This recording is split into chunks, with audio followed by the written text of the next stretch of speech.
Greetings, Marathonians! And welcome to my honest review of Marathon. Now, for those that don't know, Marathon is a long-distance foot race of 26 miles, and Marathon the video game is a PvEvP FPS extraction game that takes place in the Marathon universe.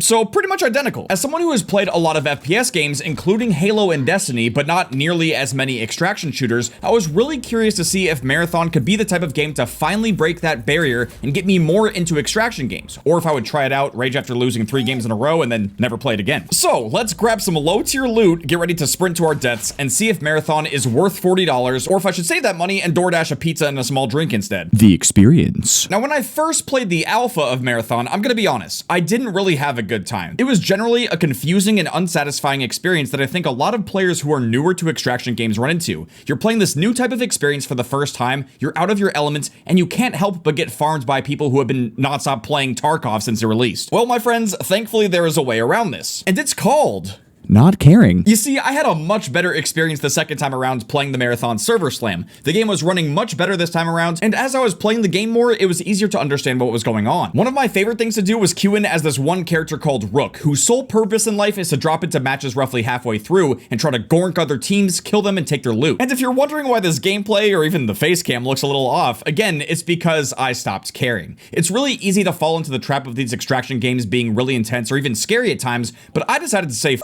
it and play Spin the Wheel of Cursed Modifiers and full send the dumbest playstyles imaginable. And you know what? I actually had fun. I had fun playing an extraction shooter. Sometimes it's really as simple as changing your mindset and not taking things too seriously. I mean, dude, one of my favorite moments from this beta was goofing around as Rook and trying to take out an entire enemy team, even with these cursed modifiers. Lots of shooting, come on. Let's gork, let's gork, gork, gork, gork! I got someone! We gotta kill, boys, let's go! We got 2 kills! Can we kill a whole squad?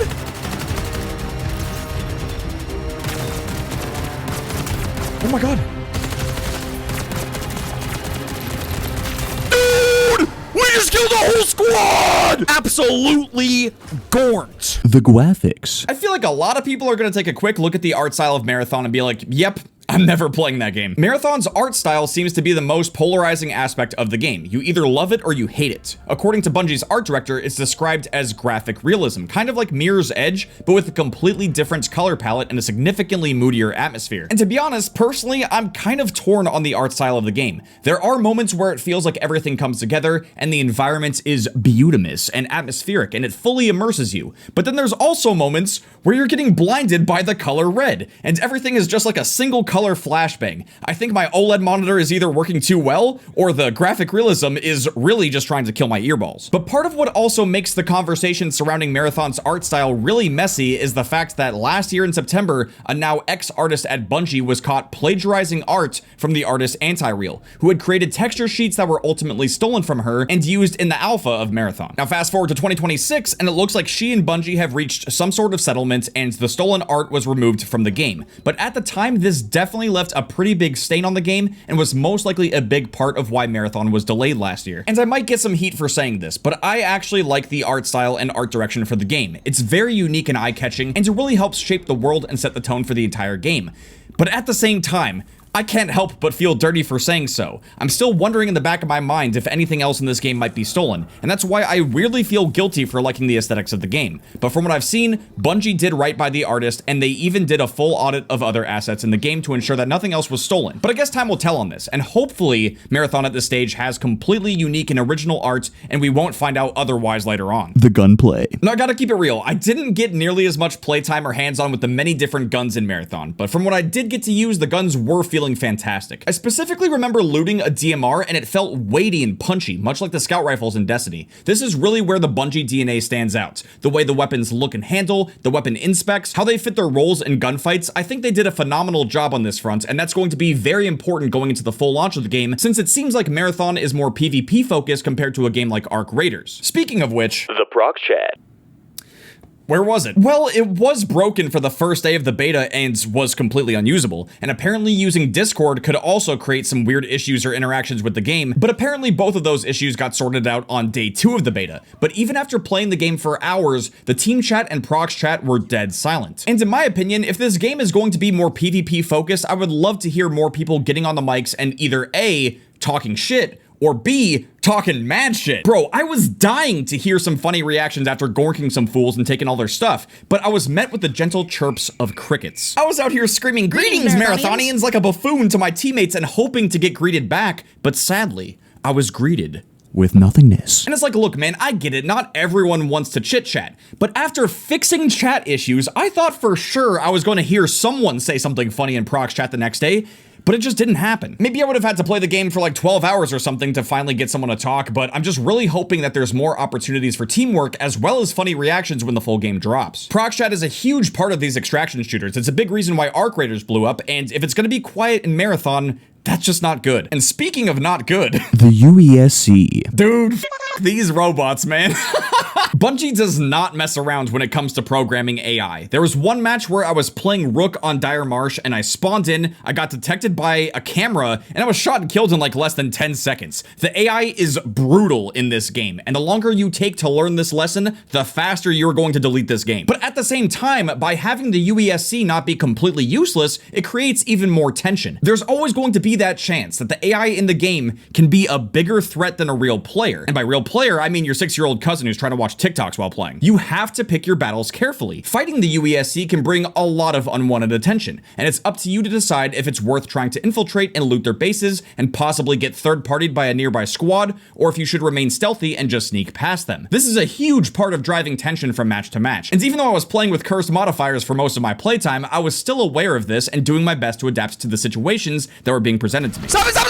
The shells. Again, this is an area of the game I wish I got more time with, but what makes Marathon's gameplay more dynamic is the shells. Someone at Bungie really said, "I like turtles," and decided to put different shells in the game. But it's not quite like the blue shell in Mario Kart. It's more like the abilities in hero shooters where you get multiple abilities, a passive ability, and an ultimate ability that defines the characteristics and playstyle of that specific shell. I mostly found myself playing the medic Triage because dying is bad, and I also grew very fond of playing Rook, whose main ability is to be a pain in the ass to other players. I didn't get nearly enough time to try out the other shells though, so if I do end up buying the full game, I'll have to spend more time trying out the other characters and seeing how they play out. I sort of remember playing the stealthy guy in the alpha, but again, I didn't have a good time in the alpha, so my brain has already wiped those traumatic memories away. But in general, I like the shells and abilities so far, and it does make the gameplay more dynamic. It takes time to charge them up as well, and this can be used to tune and balance the different shells in case anything becomes too strong or overused. And it'll also be really interesting to potentially see new characters and abilities get introduced to the game as time goes on. The loot and UI. Now this is absolutely a skill issue on my end, or at least I think it is, but man,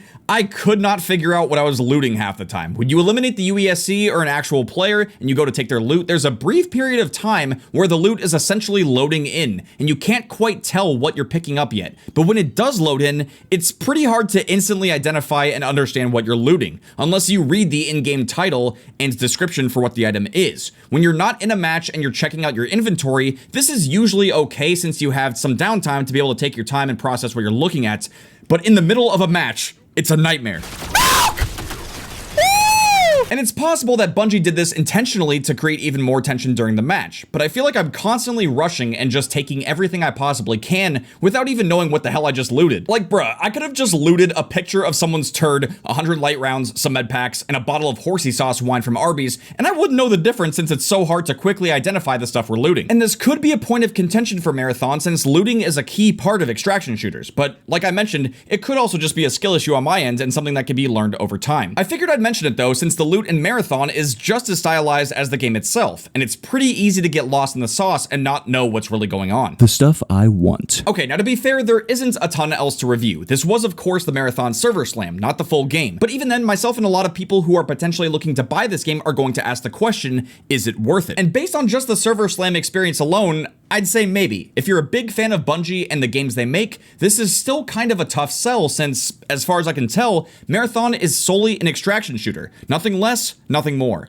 But honestly, it seems like the game could be so much more than just an extraction shooter. Just think about it. What is stopping this game from having 6v6 multiplayer, or even Battle Royale, or even more importantly, a story? One of the coolest parts of Marathon is not even really in the game. It's the cinematic videos that Bungie has created to hype this game up. And my god, these cinematics are gorgeous, and having some kind of campaign that utilizes these and also deepens the lore and storytelling behind the Marathon universe seems like a no-brainer. But as far as I can tell, it doesn't seem like that's happening. And I think that is probably going to be the biggest hurdle for Bungie. They have to convince people that Marathon is a $40 game that is worth buying and getting invested in. But the people who are going to get the most invested either have to be Bungie fans, extraction shooter fans, or both. I don't necessarily think the game is going to have a hard time appealing to people because of the art style alone. It's going to have a hard time appealing to people because it's a singular game mode experience with a $40 barrier to entry. Now, in fairness, Arc Raiders is also an extraction-only game that goes for $40, but I would still make the same argument there. But at the end of the day, if you can see yourself getting heavily invested in either of those kinds of games and get some good hours played and make some fun memories, then it's worth buying for sure. However, if you're on the fence or think that this game isn't for you,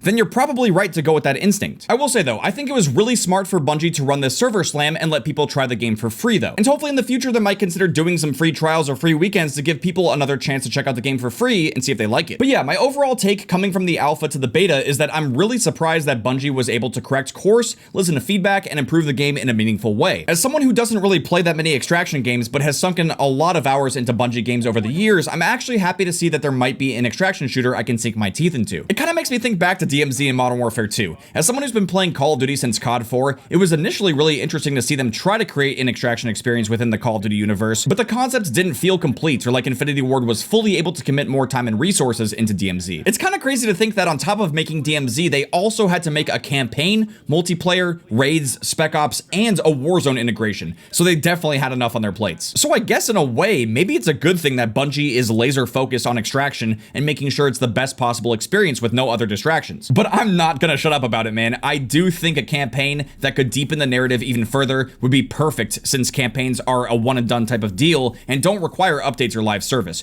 But unless it's secretly hiding somewhere in the menus, I'll have to keep dreaming. But yeah, guys, that's gonna do it for my honest review of Marathon, at least the server slam beta as well as the alpha. Definitely let me know in the comments if you guys have played and what you think about the game so far, and whether or not you are going to buy the game or if you're just gonna skip it. And with that being said, thank you guys very much for watching. I really do hope you guys enjoyed this video. If you guys did and you possibly want to see some more Marathon stuff, make sure to drop a like, subscribe if you're new. I'll see you guys later. I don't need a dime, bitch, I'm still a